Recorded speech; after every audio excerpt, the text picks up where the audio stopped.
Welcome to CBSE Knowledge Hub, Class 10 Maths, Support Material, Chapter number 12, Surface Areas and Volumes. Question number 24 से continue करेंगे. इससे पहले question number 1 से question number 23 channel में upload है, तो आप उसका लिंक आपको डिस्क्रिप्शन में मिल जाएगा, आप देख सकते हो. सो स्टार्ट करते हैं क्वेश्चन नंबर 24 से. Question number 24, a solid is in the shape of a cylinder with hemispherical ends. The total height of the solid is 20 centimetre and the diameter of the cylinder is 7 centimetre. अच्छा, तो देखो यहाँ पर एक बोला है कि एक सिलेंडर है और उसके जो एंड है, एंड में वो हेमिस्फीयर शेप का कुछ ऐसा बनेगा. ओके, सेम दोनों एंड में बनेगा. सो दोनों एंड का ऐसा कुछ बनेगा. उसके बाद बोला है the total height of the solid. Total height यानी कि यहाँ से पूरा यहाँ तक का जो भी हाइट है वो होगा आपका 20 सेंटीमीटर. ठीक है, एकदम ऊपर से यहाँ तक पूरा 20 सेंटीमीटर होगा. Then and the diameter of the cylinder is 7 centimetre. जो डायमीटर है वो होगा आपका 7 centimetre. So this one is 7 centimetre. दोनों साइड में डायमीटर 7 सेंटीमीटर होगा. Find the total volume of the solid, यानी कि ये पूरे वॉल्यूम निकालना है इस पूरे टोटल सॉलिड का. तो यहाँ पर पाई का वैल्यू आपको 22/7 लेना है. तो हम ये कैसे करेंगे, देखो वॉल्यूम ऑफ सिलेंडर निकालेंगे एंड वॉल्यूम ऑफ 2 हेमिस्फीयर निकालेंगे, देन उसको सम कर देंगे. तो सिंपल है. तो पहले जो गिवन है वो लिख लेते हैं. तो हमें देखो सिलेंडर में क्या क्या गिवन है. जो सिलेंडर है उसका जो डायमीटर है वो है 7 सेंटीमीटर. बट हमें डायमीटर नहीं चाहिए होता, हमें क्या चाहिए, रेडियस चाहिए. तो रेडियस उसका हाफ हो जाएगा, डैट इज 3.5 सेंटीमीटर. अब इसका हाइट आपको निकालना है. इसका हाइट आप कैसे निकालोगे, क्योंकि सिलेंडर का हाइट बहुत इंपॉर्टेंट है. अब देखो ये पूरा जो शेप है वो 20 सेंटीमीटर का है और इसका जो डायमीटर है 7 सेंटीमीटर. तो हेमिस्फीयर का सोचो, हेमिस्फीयर का जो डायमीटर है वो 7 है, तो इसका जो रेडियस होगा वो क्या होगा, 3.5 सेंटीमीटर. अब देखो यहाँ पर हेमिस्फीयर के सेंटर से ये जो इसका जो हाइट बोलो या रेडियस दोनों ही होगा, तो ये होगा 3.5 सेंटीमीटर. तो देखो यहाँ पर 3.5 सेंटीमीटर होगा, सेम यहाँ पर भी ये 3.5 सेंटीमीटर होगा. सो 20 से 3.5 सब्ट्रैक्ट कर दो एंड 3.5 सब्ट्रैक्ट कर दो, तो हमें क्या मिल जाएगा, ये हाइट ऑफ सिलेंडर मिल जाएगा. सो क्या करेंगे, 20 माइनस 3.5 माइनस 3.5. 3.5 क्या होगा, 7. सो 20 से 7 माइनस करोगे तो आपका जो हाइट होगा वो होगा आपका 13 सेंटीमीटर. अब हमें क्या दे रखा है, हेमिस्फीयर दे रखा है, तो हेमिस्फीयर का भी गिवन लिख लेंगे. हेमिस्फीयर जो है उसका हमें बस रेडियस है, रेडियस ही चाहिए होता है. तो हेमिस्फीयर का जो रेडियस है वो है हमारा 3.5 सेंटीमीटर. ओके, सो हमें सिलेंडर का हाइट मिल गया, वो भी मेंशन कर लेता है. सिलेंडर का जो हाइट है वो होगा हमारा 13 सेंटीमीटर. ओके, नेक्स्ट हमें वॉल्यूम ऑफ सॉलिड निकालना होगा. तो वॉल्यूम ऑफ सॉलिड क्या होगा, जो वॉल्यूम ऑफ सिलेंड्रिकल पार्ट है, volume of cylindrical part plus यहाँ पर 2 हेमिस्फीयर है, तो क्या करेंगे, 2 से मल्टीप्लाई कर देंगे वॉल्यूम ऑफ हेमिस्फीयर को. ओके, नाउ फॉर्मूला पुट करेंगे सिंपल. सो फॉर्मूला पुट करते हैं. देखो वॉल्यूम ऑफ सिलेंड्रिकल पार्ट क्या होगा, pi r square h. Volume of cylinder यही फॉर्मूला होता है. और यहाँ पर देखो 2 मल्टीप्लाई वॉल्यूम ऑफ हेमिस्फीयर का फॉर्मूला होता है 2/3 पाई आर क्यूब. ठीक है, नेक्स्ट स्टेप देखो, पाई आर स्क्वायर एच और यहाँ पर क्या होगा, यहाँ पर 2 ये हो जाएगा 4/3 पाई आर क्यूब. ठीक है यहाँ तक. उसके बाद देखो हम यहाँ पर कॉमन क्या क्या ले सकते हैं. यहाँ पर देखो पाई का वैल्यू जो है वो कॉमन होगा, तो पाई कॉमन ले सकते हैं.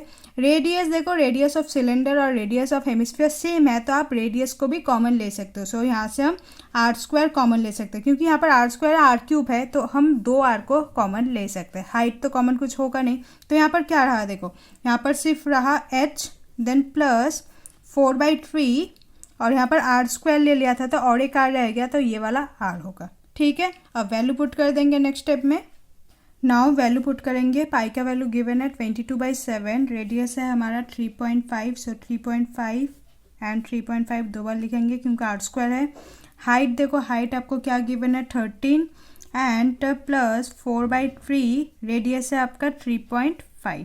ठीक है, नेक्स्ट स्टेप में क्या करेंगे, देखो 7 1 जा एंड 7 0.5.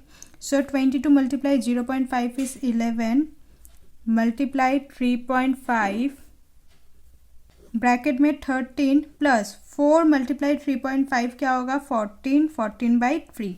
अब क्या करेंगे, यहाँ पर एलसीएम लेना पड़ेगा। सो 13 मल्टीप्लाई 3 क्या होगा आपका 39 प्लस 14/3 और नीचे क्या होगा 11 मल्टीप्लाई 3.5 क्या हो जाएगा आपका 38.5। नेक्स्ट स्टेप में देखो 38.5 मल्टीप्लाई 39 प्लस 14 क्या होगा आपका 53/3। सो अगेन 38.5 मल्टीप्लाई 53 होगा आपका 2040.5/30। सिंप्लीफाई करेंगे, ये 5 6 जा 30 होगा एंड 5 4 0 8 1 जा। ओके, नाउ इसे हम मिक्स फ्रैक्शन में कन्वर्ट कर देंगे। 4081 डिवाइडेड बाई 6 जब हम मिक्स फ्रैक्शन में कन्वर्ट करेंगे तो क्या होगा, ये 681/6 सेंटीमीटर वॉल्यूम था तो इसलिए cube. So this is the answer. Okay, next question number 25। The diameter of a roller 120 centimetre long is 64 centimetre. देखो यहाँ पर डायमीटर आपको गिवन है 64 सेंटीमीटर। हमेशा याद रखना हमें डायमीटर की ज़रूरत नहीं होती, हमें चाहिए रेडियस। सो रेडियस इसका हाफ हो जाएगा, डैट इज 32 सेंटीमीटर। और इसका हाइट गिवन है 120 सेंटीमीटर एंड गिवन जो है वो होगा आपका 120 सेंटीमीटर। अब देखो एक रोलर है, रोलर यानी कि रोड रोलर कैसे होता है, ऐसा समथिंग सिलेंड्रिकल शेप में होगा, ठीक है। अब देखो सिलेंड्रिकल शेप है, उसका रेडियस जो है वो होगा आपका 32 सेंटीमीटर और जो इसका हाइट है वो है आपका 120 सेंटीमीटर। अब आपको निकालना क्या, देखो if it takes 500 complete revolution to level a playground. अगर ये रोलर 500 कंप्लीट रिवॉल्यूशन रोटेट करता है एक प्लेग्राउंड में, determine the cost of levelling. आपको कॉस्ट निकालना है। अगर रेट है 30 पैसे पर स्क्वायर मीटर में, पहले तो ये सेंटीमीटर है, सबको मीटर में कन्वर्ट करेंगे तो वो बाद में कर लेंगे। तो हमें रेट कॉस्ट निकालना है इसका। तो देखो पहले हम निकालेंगे एरिया कवर इन 1 रिवॉल्यूशन। यहाँ पर 500 कंप्लीट रिवॉल्यूशन है तो पहले ये पता कर लेते हैं कि एरिया कितना कवर करेगा एक रिवॉल्यूशन में। तो लिखेंगे एरिया कवर इन 1 रिवॉल्यूशन। अब देखो एरिया क्या, कौन सा एरिया निकालेंगे, टोटल या कर्व सरफेस एरिया। देखो अगर रोड रोलर का काम क्या होता है, ये वाला बस रोलिंग पार्ट का काम होता है, ये और ये उसमें इंक्लूड नहीं होता। तो हम क्या निकालेंगे यहाँ पर, curve surface area of a roller. So क्या निकालेंगे, curve surface area of a roller. अब curve surface area of a roller cylindrical के फॉर्म में है तो क्या फॉर्मूला होता है 2πr/h। फॉर्मूला में वैल्यू पुट करेंगे 2 मल्टीप्लाई 22/7, रेडियस है आपका 32 मल्टीप्लाई हाइट है आपका 120। तो देखो 2 मल्टीप्लाई 22 मल्टीप्लाई 32 मल्टीप्लाई 120 जब करोगे इसका आंसर होगा 168,960/7, ठीक है। अब इसे हम डेसिमल में कन्वर्ट करेंगे तो क्या होगा 24137.14 सेंटीमीटर स्क्वायर।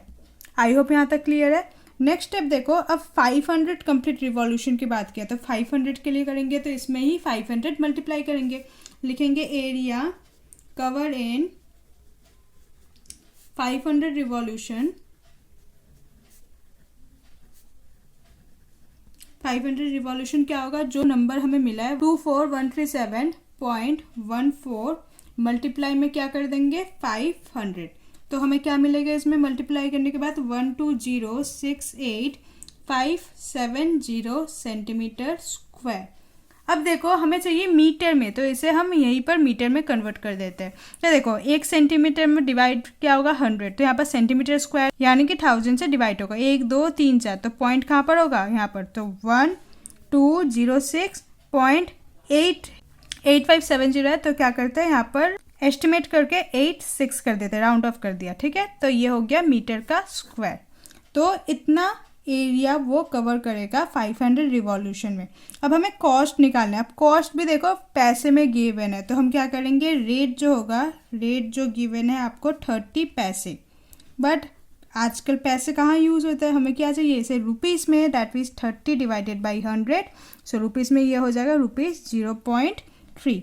अब रेट निकालना है तो कॉस्ट ऑफ लेवलिंग लिखेंगे, कॉस्ट ऑफ लेवलिंग